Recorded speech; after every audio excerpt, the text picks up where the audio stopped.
A mediados de la década de 1990, Intel dominaba el mercado de manera impresionante.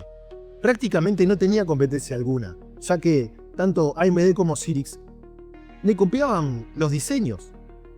En esa época, Pentium era el rey absoluto de todas las gamas prácticamente.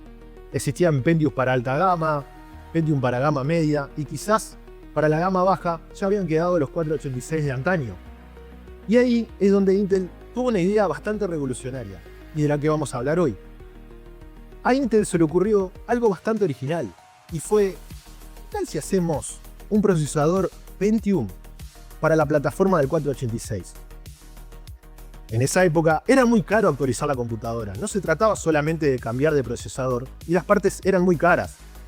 Cambiar, además del procesador, de motherboard, de memoria RAM, incluso en la época del traspaso de AT a ATX también cambiar de gabinete y fuente, iba a salir una fortuna. Entonces, a la empresa Azul se le ocurrió algo muy interesante, que fue poner el core del procesador Pentium y adaptarlo a toda la tecnología más vieja de la plataforma del 486. Hoy vamos a hablar de uno de los procesadores más curiosos que recuerde y que de hecho me había olvidado: el Pentium Overdrive.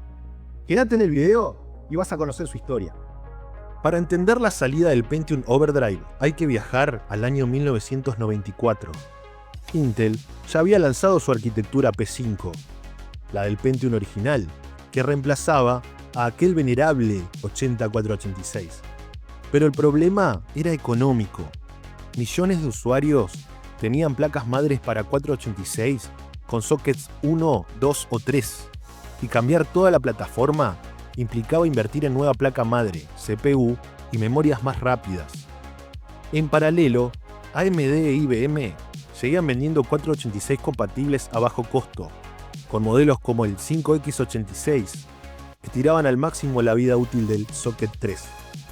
Entonces, Intel tomó una decisión pragmática: diseñar una versión especial del Pentium que pudiera calzar en esos sockets y funcionar con los conjuntos de chips de la generación anterior. Contrario a lo que muchos creen, el Pentium Overdrive no era un 486 más rápido. Se trataba de un Pentium real, pero modificado en varios niveles para poder operar en plataformas que no estaban diseñadas para él. Existieron dos versiones principales: el PODP5B63 y el PODP5B83, que funcionaban a 63 y 83 MHz respectivamente. Internamente utilizaban el núcleo P24T, una derivación del P54C, el mismo del Pentium clásico, pero adaptado para manejar buses de datos y direcciones de 486, con lógica para operar con señales más simples y timings más relajados. Tenía 16 KB de caché L1, el doble que el 486 de X4, y un coprocesador matemático mucho más eficiente. Además, traía su propio regulador de voltaje y un pequeño ventilador integrado. Todo esto montado en un encapsulado PGA clásico, pero más alto y con una carcasa distintiva. Como dato técnico, te cuento que el regulador de voltaje incorporado era fundamental, porque las placas madre 486 no podían entregar los 3,3 volts que usaban los Pentium, ya que muchas solo daban 5 volts. Aunque Intel prometía compatibilidad amplia para el Pentium Overdrive, la realidad era otra. Este procesador solo funcionaba bien en placas con soporte explícito. Muchas BIOS no lo reconocían correctamente, lo que podía generar errores de cacheo, problemas con el coprocesador o incluso fallos de arranque. Además, el bus de sistema seguía siendo de 33 o 40 MHz, y eso generaba un cuello de botella importante. Aunque el núcleo fuera más rápido, la velocidad efectiva del sistema estaba limitada por el rendimiento del bus, algo crítico en operaciones dependientes de memoria.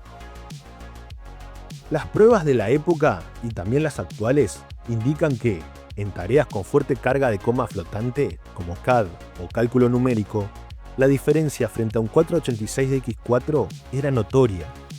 El coprocesador matemático del Overdrive ofrecía hasta un 80% más de rendimiento que un 486DX4 pero en tareas de oficina, juegos y productividad general, la mejora era mucho más modesta, de entre un 10 y un 30%, dependiendo del software.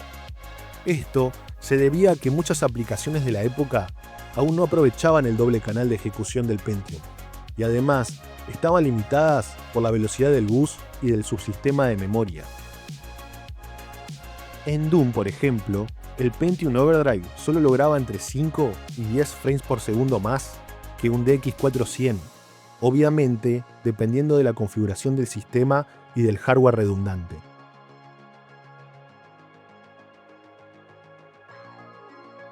En esa época, además, fuimos testigos de la última gran batalla de la generación de 486.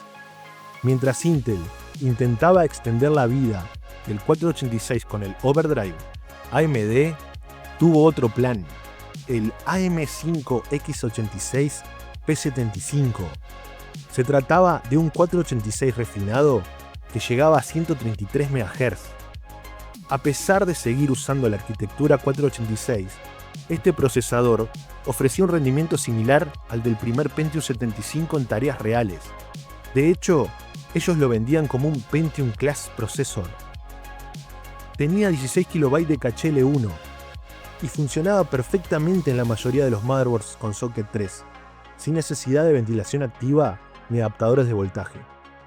En tareas de productividad, como Word, Excel y compresión de archivos, el AM5X86 y el Overdrive de 83 MHz tenían rendimientos muy similares. En juegos, AMD incluso salía ganando en algunos títulos, gracias a su mayor frecuencia reloj y latencias más bajas. Lo más loco es que el AMD 5X86 era más barato, más compatible y muchas veces más rápido. En el fondo, el Overdrive era más marketing que ventaja real. A veces me pregunto por qué Intel lanzó el Pentium Overdrive al mercado. Yo creo que Intel sabía que no podía dejar a millones de usuarios afuera del nuevo ecosistema, y en vez de obligarlos a cambiar todo, les ofreció una actualización intermedia.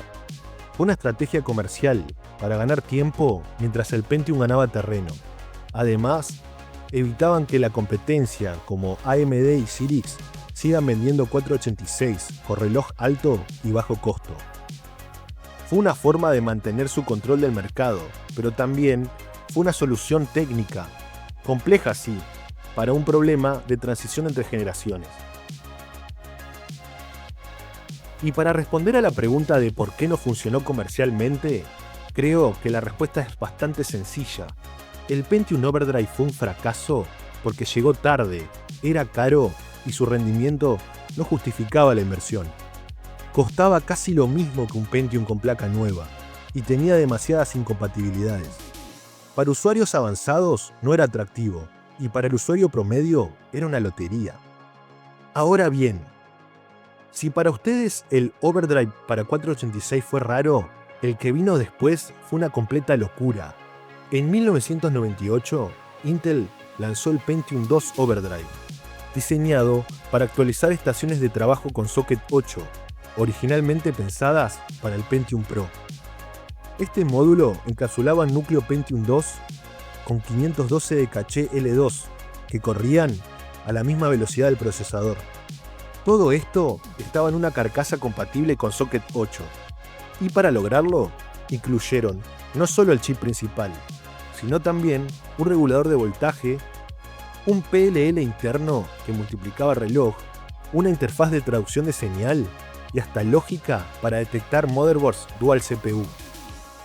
Vinieron versiones de 300 y 333 MHz y funcionaba solo en placas base que lo soportaran explícitamente.